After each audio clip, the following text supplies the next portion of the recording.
CM sir எந்த சின்னத்துக்கு ஓட்டு போட போகிறீங்க? நான் விசில் சின்னத்தை ஓட்டு போடுவேன் அப்படின்னு நம்ம முதல்வர் ஸ்டாலின் அவர்கள் தூக்கத்தில் எழுப்பி கேட்டாலும் நம்மளோட விசில் சின்னத்தை பற்றி தான் பேசுவாங்க திமுக அப்படின்னு ஒரு விஷயத்தை பார்த்தோன்னா தளபதி விஜய் அவர்கள் கிளப்பி விட்டுருக்காருன்னு தான் சொல்லணும். இன்றைக்கி பயங்கரமான வைரல் இதுதான். இன்றைக்கி தாவேகா கட்சி ஆரம்பித்து 3ஆம் ஆண்டு தொடக்க விழா, 2 ஆண்டுகள் நிறைவடைஞ்சிருச்சு. 3ஆம் ஆண்டு தொடக்க விழா நம்ம தளபதி விஜய் அவர்கள் இன்றைக்கி ஒரு ஃபங்க்ஷன் நடத்தியிருந்தார்.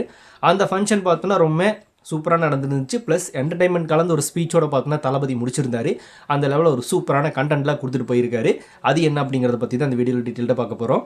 நாட்டுல என்ன சார் நடக்குது? நாடு எங்க சார் போகுது? நாடு நாசமா போகுது. உனக்கு என்ன பிரச்சனை? தளபதி விஜய் பேசின ஸ்பீச் என்ன அப்படின்னா, ஃபஸ்ட்டு எம்ஜிஆர் அவர்களை பற்றி பேசியிருந்தார். அதுக்கப்புறமா திருக்குறள் ஒன்று சொல்லியிருந்தார். அதுக்கப்புறமா கூட்டணி பற்றி பேசியிருந்தார். அதுக்கப்புறமா வெளியவா விஜய் அப்படின்னு கூப்பிட்டுருக்காங்களா அதை பற்றி ஒன்று பேசியிருந்தார். அதுக்கப்புறமா தான் விசில் சின்னத்தை பற்றி பேசியிருந்தார். இந்த மாதிரியான கண்டென்ட் வந்து அள்ளி தெளிச்சுட்டு போயிருக்காரு நம்ம தளபதி. ஃபஸ்ட்டு எம்ஜிஆர் அவர்கள் எப்பவுமே நம்ம தளபதியை முதன்மை சக்தியாக முன்னாடி நிறுத்துறாரு அப்படின்னா, அதாவது அவர் ஃபாலோ பண்ணக்கூடிய எம்ஜிஆர் அவரில் ஏன் நிறுத்துறாரு அப்படின்னா ஓட் பேங்கிங். எம்ஜிஆர் அவர்களையும் ஒரு காலத்தில் ஒரு நடிகன் அப்படின்னு தான் ஒதுக்குனாங்க. ஆனால் அந்த நடிகன் தான் மறுபடியும் ஆட்சியை கைப்பற்றி தமிழ்நாட்டில் பார்த்தோன்னா இன்றைக்கி எம்ஜிஆர் மாதிரி ஒரு அரசியல்வாதி இருக்க முடியுமா அப்படின்னு ரேஞ்சுக்கு பேசிக்கிட்டு இருக்காங்க.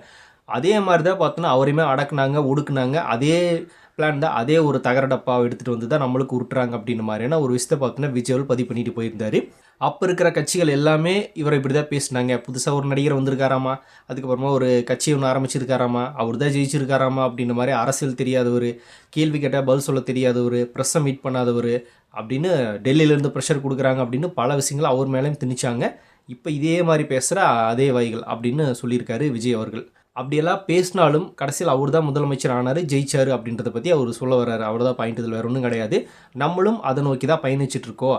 அதே 50 வருஷத்துக்கு முன்னாடி உருட்டின அதே தகர டப்பாவை, அதே என்ன சொல்கிறது அப்படின்னா நஞ்சு போன விஷயத்தை எடுத்துகிட்டு வந்து இப்போது நம்ம மேலேயும் திணிக்கிறாங்க. அதாவது டெக்னாலஜி நாளுக்கு நாள் மாறிட்டே இருக்குது, அட்லீஸ்ட் உங்கள் டெக்னிக்கையாவது மாற்றுங்க அப்படின்னு தளபதி ஒரு ரிக்வஸ்ட் வச்சுருக்காரு. இப்போ இருக்கிற திமுக ஊப்பிகள், இந்த நாம் தமிழர் கட்சி சேர்ந்த தம்பிகள், அதுக்கப்புறமா ஏடிஎம்கே இப்போ புதுசாக அவங்கள வந்திருக்காங்க, இவங்க எல்லாரையுமே சேர்த்து சொல்கிறாரு, டெக்னிக்கையாவது மாற்றுங்க, டெக்னாலஜி வளர்ந்துட்டு இருக்கும்போது டெக்னிக்காவது தயவு செஞ்சு மாற்றுங்க அப்படின்னு தளபதி ஒரு ரிக்வஸ்ட் வச்சுருக்காருன்னு தான் சொல்லணும்.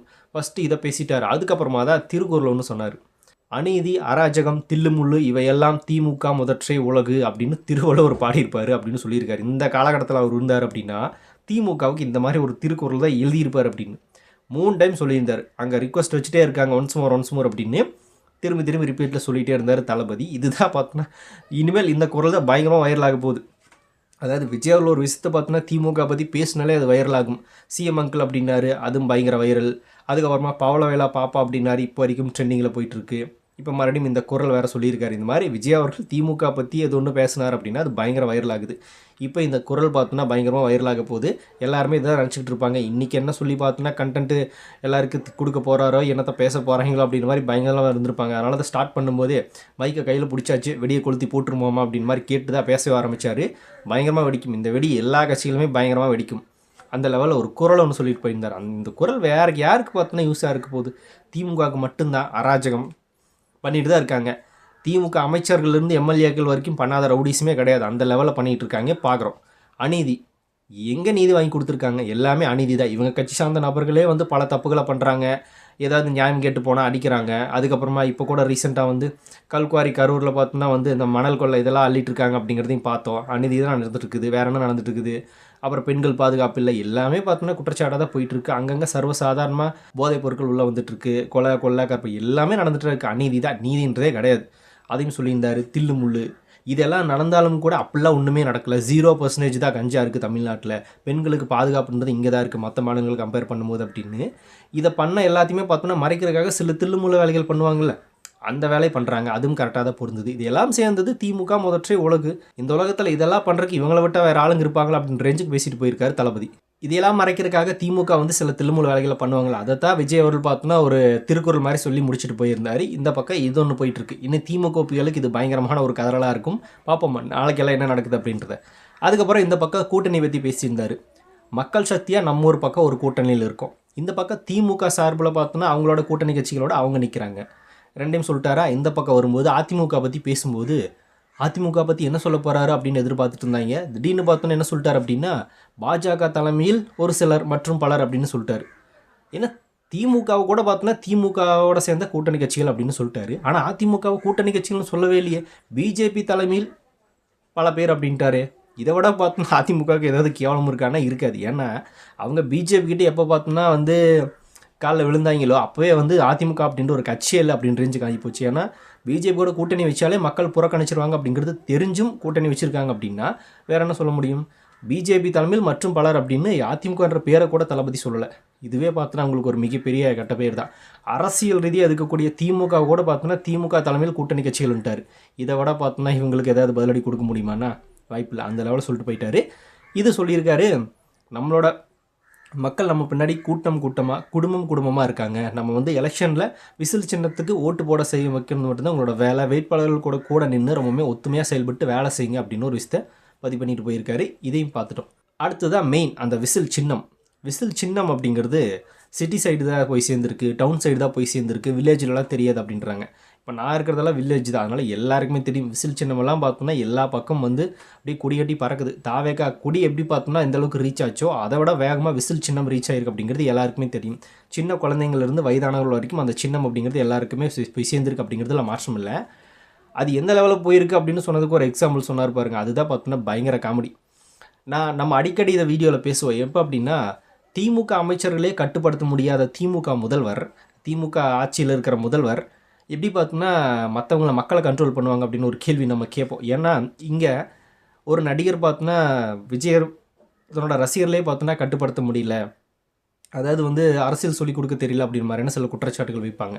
ஆனால் ஆளும் திறன் 50 வருட அரசியல் அனுபவம் கொண்ட ஒரு ஸ்டாலின் அவர்கள் அவங்க கட்சியில் இருக்கிற நபர்களையே பார்த்தோன்னா தினம் அவங்கள பார்த்து நான் பயந்துட்டுருக்கேன், இன்றைக்கி என்ன பிரச்சனை கொண்டு வருவாங்களோ அப்படின்னு, என்னால் தூங்கி எந்திரிக்கும் போது என்ன பிரச்சனை கொண்டு வருவாங்களோ அப்படின்னு நான் பயந்துகிட்டே தான் இருக்கேன் அப்படின்னு மாதிரி பேசியிருப்பார். இதை நம்ம தொடர்ந்து பல வீடியோக்களை பேசிகிட்டே தான் இருக்கோம். அவங்களே பார்த்தோன்னா இந்த கட்சி நபர்களை எம்எல்ஏக்கள் திமுக எம்பிக்களையே பார்த்தோன்னா அவர்னாலேயே வழி நடத்த முடியல, சரி பண்ண முடியல. அதுக்குள்ளே வந்து புதுசாக வந்த விஜய் அவர்களை பார்த்தோன்னா அரசியல் சொல்லித்தரல தாவேக தொண்டர்களுக்கு அப்படின்னு பேசிட்டு இருக்கிறதெல்லாம் சரியான வாதமா அப்படின்னு நம்ம கேட்போம். இப்போ விஜய் அவர்களும் அதே எடுத்து பேசியிருக்காரு, அவங்களாலே ஒன்றும் பண்ண முடியல. இதுக்குள்ளே புதுசாக வந்தவங்களை கேட்குறது. அதுக்கப்புறமா அந்த விசில் சின்னத்தை பற்றி என்ன சொல்ல வந்தேன்ல, அவர் கேட்டிருந்தார்ல, முதல்வரே தூங்கிட்டு இருந்தாலும் சின்ன டெஸ்ட்லாம் வச்சு பாருங்கள், அது எந்த அளவுக்கு ரீச் ஆயிருக்கு அப்படிங்கிறது தெரிஞ்சுக்கணும் அப்படின்னா சின்ன டெஸ்ட் வைங்க. தூங்கிட்டு இருக்கிற நபரில் எழுப்பி நீங்கள் யாருக்கு ஓட்டு போடுவீன்னு கேட்டால் உடனே விசில் சின்னம் தான் சொல்லுவாங்க அப்படின்ற ரேஞ்சுக்கு முதல்வர் அவர்களே எழுத்து விட்டுருந்தார். அதாவது ஸ்டாலின் அவர்களோட மைண்டில் இப்போ ஓடிட்டு இருக்கிறது முழுக்க என்ன அப்படின்னா அவங்க ஜெயிக்கிறாங்க தோக்குறாங்கன்றதையும் தாண்டி இப்படி ஒரு கட்சி நம்மளை எதிர்த்து வந்துருச்சு, அந்த கட்சி எப்படி ஆஃப் பண்ணுறது. அந்த பக்கம் இளைஞர்கள் கூட்டமாக போகிறாங்க, பெண்கள் கூட்டமாக போகிறாங்க, நம்ம இங்கே காசு கொடுத்தா கூட்டிகிட்டு வந்து உட்கார வச்சுட்ருக்கோம். அந்த லெவலுக்கு ஒரு மக்கள் படை இருக்குது, மக்கள் சக்தி பின்னாடி இருக்குது. அப்படி இருக்கிறப்போ அவங்கள வீழ்த்துறது ரொம்பவே கஷ்டமாச்சு அப்படின்னு அந்த லெவலில் அவங்க தான் பயந்துட்டு இருப்பாங்களே தவிர அதில் எந்த மாற்றமும் இல்லை. நம்மக்கிட்ட திமுக பண்ண ஊழல் என்னென்ன, அவங்க இந்த 5 வருஷத்தில் பார்த்தோன்னா மக்களுக்கு பண்ண கொடுமைகள் என்னென்ன விஷயங்கள் பார்த்தோன்னா கோட்டை விட்டுருக்காங்க அப்படிங்கிறத கேட்டு சொல்லி நம்ம வாக்கு வாங்குறதுக்கு நிறைய விஷயங்கள் இருக்குது. ஆனால் அவங்களுக்கு என்ன இருக்குது அப்படின்னா நடிகன், இந்த கரூர் பிரச்சனை, அதுக்கப்புறம் வேறு என்ன சொல்லுவாங்க, ஒன்றும் இல்லை இதே மாதிரி தான் பார்த்தோன்னா நடிகனுக்கெல்லாம் என்ன தெரிய போகுது, எதை பார்த்து இதை மட்டும் தான் பேச முடியும், வேறு எதையும் பேச முடியாது. மிஞ்சி போனால் காருக்கு வரி கட்டல அப்படின்ற மாதிரி விஷயம் தூக்கிட்டு வருவாங்க. அது விலக்குன்றது இந்த தற்கொலைங்களுக்கு எப்போ புரிய போகுதுன்றது தெரில. அந்த லெவலில் ஒரு விஷயத்தை வைப்பாங்களே தவிர வேறு எதுவுமே விஜய்க்கு எதிராக வைக்க முடியாது. வச்சும் அவரை வீழ்த்திற்குண்டான வேலையை பேச முடியாது ஓப்பனாக. ஒரு புது கட்சியை பார்த்தோன்னா வந்து நம்ம ஓட்டு எலெக்ஷனில் நின்று அவர்களாக ஓட்டு போடாதுன்னு கேட்டாலே அது மிகப்பெரிய அவமானம் 75 ஆண்டு கால கட்சிக்கு. அதை பேசவும் முடியாது, மெல்லவும் முடியாமல் முழுங்க முடியாமல்னு சொல்லுவாங்களா, அந்த லெவலில் பிரச்சாரங்களும் போது அதை வாய் திறந்து கூட ஓப்பனாக பேசவும் முடியாது. பேசுனாங்க அப்படின்னா அதை தான் அசிங்கம், வேறு எதுவுமே கிடையாது. அந்த லெவல் இருக்குது அவங்களுது. அதனால் இந்த லெவலில் ப்ரெஷரில் இருக்கிறது பார்த்தோன்னா இப்போதைக்கு திமுகவுக்கு தாவேகன்ற ஒரு கட்சி தான், அதுன்றதில் மாற்றம் இல்லை. அதனால் தான் தளபதி விஜயை பற்றியே எந்நேரம் பேசிக்கிட்டு எந்நேரம் பார்த்தோன்னா அவங்களுக்கு ஒரு ஸ்கிரிப்டை ரெடி பண்ணிக்கிட்டு மற்ற ஆளுங்களை வச்சு பேச வைக்கிறது அவங்களோட வேலை. அப்படி இருக்கிறப்ப விசில் சின்னமும் பார்த்தோன்னா அவங்களோட மைண்டில் இருக்கும்ல. அதிமுக, திமுக, தாவேகான் 3 பெரிய கட்சிகள் வச்சுங்களேன். இப்போதைக்கு இந்த பெரிய கட்சிகளில் சின்னங்கள் பார்த்தோன்னா திமுகவோட உதயசூரியன், ரெட்டலை, இவங்க ரெண்டையுமே பார்த்தோன்னா வந்து மாற்றி மக்கள் அமுத்திட்டு இருந்திருப்பாங்க. திடீர்னு பார்த்தோன்னா கீழே விசில் சின்னம்னு ஒன்று இருக்குது, அதுக்கு மக்கள் அமுத்திட்டாங்கன்னா என்ன பண்ணுறது அப்படின்ற ஒரு பயத்தில் மேலே இருக்கிற 2 சின்னங்களும் பார்த்தோன்னா பதற்றமாக தான் இருக்குது. அப்படி முதல்வர்கள் தூங்கிட்டு இருக்கும்போது கூட அவரை எழுப்பி திடீர்னு வந்து கேட்டோம் அப்படின்னா நீங்கள் என்ன சின்னத்துக்கு ஓட்டு போடுவீங்கன்னா விசில் சின்னத்துக்கு தான் சொல்லுவேன் அப்படின்ற ரேஞ்சில் விசில் வந்து எல்லாருக்கிட்டையுமே ரீச் ஆகிருக்கு, எல்லாருக்கிட்டையுமே போய் சேர்ந்துருக்கு அப்படின்றத இந்த இடத்துல தளபதி பதிவு பண்ணார். கேட்குறதுக்கும் செம்ம இன்ட்ரெஸ்டிங்காக இருந்துச்சு. இதுதான் உண்மை, ரியாலிட்டி இதுதான். அந்த லெவலில் தான் விசில் சின்னத்தும் தாவேக்கா பற்றியும் எனி டைம் யோசிச்சுக்கிட்டே இருக்கிறது திமுக நபர்கள். இந்த விசில் சின்னம் கிடைக்கும் போது கூட நம்ம கூட பெரிய அளவில் பார்க்குறதுக்கு முன்னாடியே மற்ற கட்சிகளெல்லாம் எடுத்து பார்த்தோன்னா அதை பரப்ப ஆரம்பிச்சிட்டாங்க. அந்த லெவலில் இவங்களும் கொண்டு போய் சேர்த்துருக்காங்க, ப்ரொமோட் பண்ணியிருக்காங்க விசில் சின்னத்தை. அப்படி இருக்கிறப்போ விசில்ன்றது மைண்ட் எடுத்துகிட்டே தானே இருக்கும். ஸ்டாலின் கண்ணை முன்னாலே பார்த்தோன்னா விசில் அடிக்கிற மாதிரி தான் சவுண்டு கேட்கும். அதான் தளபதி சொல்லியிருந்தார், 2026 எலெக்ஷனில் நம்ம விசில் எடுத்து ஊதில் தீய சக்தி ஊழல் சக்தி ரெண்டுமே பார்த்தோன்னா திருச்சி ஓடணும் அப்படின்னு சொல்லியிருப்பார். அந்தளவுக்கு மக்கள் சக்தி நம்மகிட்ட இருக்குது அப்படிங்கிறத முன் வச்சிருக்காரு. அதுக்கப்புறமா தான் முக்கியமான ஒரு பாயிண்ட், விஜய் வெளியே வா அப்படின்னு கூப்பிட்டே இருக்காங்கன்னு கேட்டதுக்கு சொல்லியிருந்தார்ல, எலெக்ஷன் டைமில் பூத்தாக பார்த்தோன்னா வந்து நிற்க போகிறாங்க, ஒவ்வொரு வீட்டிலேருந்தும் விஜய் வந்து நிற்பாங்க. அப்போ ஃபீல் பண்ணுவீங்க ஏன்டா அந்த விஜயை கூப்பிட்டோம் அப்படின்னு ரேஞ்சுக்கு அப்படின்னு ஒரு விஷயத்தை பதிவு பண்ணிட்டு போயிருக்காரு. அந்தனோட ரிசல்ட் கண்டிப்பாக கிடைக்கும் அப்படின்றத அவர் நம்புறாரு. அதே மாதிரி அந்த கருத்து கணிப்பு அப்படின்ற ஒரு விஷயம், அந்த கருத்து கணிப்பு பற்றி உண்மையான கருத்து கணிப்பும் இருக்குது, காண்டில் பார்த்தோன்னா வெளியிடுற கருத்து கணிப்பும் இருக்குது, எல்லாமே சரிதான். ஆனால் மக்கள் ஆல்ரெடி முடிவு பண்ணிட்டாங்க எந்த கணிப்பு சரியாக இருக்கும் அப்படின்றத கான்ஃபிடண்ட்டாக பேசுகிறாரு. அதாவது அடுத்த இதில் நம்ம தான் ஜெயிக்க போகிறோம் அப்படிங்கிறது அவர் முழு கான்ஃபிடென்ட் விட்டுருக்காரு. அப்படி தான் பார்த்தோன்னா கட்சி நபர்கள்ட்டையும் கடத்தணும், மக்கள்கிட்டையும் கடத்தணும். அதுதான் பார்த்தோன்னா மிக முக்கியமான ஒரு தலைவனுக்கு அழகு. அதை விஜயால் தொடர்ந்து பண்ணிகிட்டே இருக்காரு. கான்ஃபிடண்ட்டாக இருங்க, வெற்றி நிச்சயம் அப்படின்னு ஒவ்வொரு டைமும் சொல்லும்போதும் அவர் அந்தளவுக்கு கான்ஃபிடண்ட்டாக இருக்கார். அதை கொண்டு போய் மக்கள்கிட்டையும் சேர்த்துட்டார் அப்படிங்கிறதா உண்மையான ஒரு விஷயம். காத்திருப்போம் என்ன நடக்குது அப்படின்னு.